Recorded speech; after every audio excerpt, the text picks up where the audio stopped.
Welcome to studio Telugu.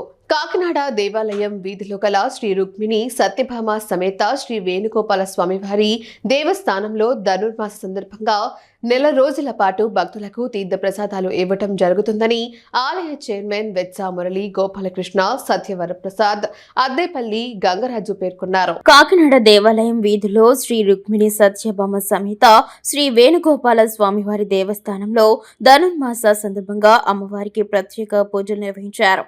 అనంతరం భక్తులకు తీర్థ ప్రసాదాలు అందజేశారు. ఈ సందర్భంగా ఆలయ చైర్మన్ వెత్సా మురళి గోపాలకృష్ణ సత్యవరప్రసాద్ అద్దేపల్లి గంగరాజు మాట్లాడారు. అందరికీ నమస్కారం అండి. శ్రీ రుక్మిణి సత్యభామ సమేత వేణుగోపాల స్వామి వారి కోవిల్లో నిన్నటి నుంచి ధనుర్మాస ఉత్సవాలు స్టార్ట్ అయినాయి. అది నిన్న మధ్యాహ్నం ధనుర్ సంక్రమణ నుంచి స్టార్ట్ అయిందనమాట. ఇవాళ నుంచి ప్రసాద వితరణ చేస్తున్నాము. అలాగే భక్తులందరినీ ప్రతిరోజు ఈ 30 రోజులు కోవిల్కి వచ్చి దర్శనం చేసుకుని ప్రసాదం తీసుకుని వెళ్ళవలసిందిగా కోరుతున్నాను. మన ఎమ్మెల్యే రెడ్డి కొండబాబు గారి ఆదేశాలతో ఈరోజు ప్రసాద విత్తన స్టార్ట్ చేశాము. ఇది వచ్చే నెల 14 వరకు కూడా కంటిన్యూస్ అవుతుంది. ఉదయం 7:30 నుంచి 9 గంటల వరకుని.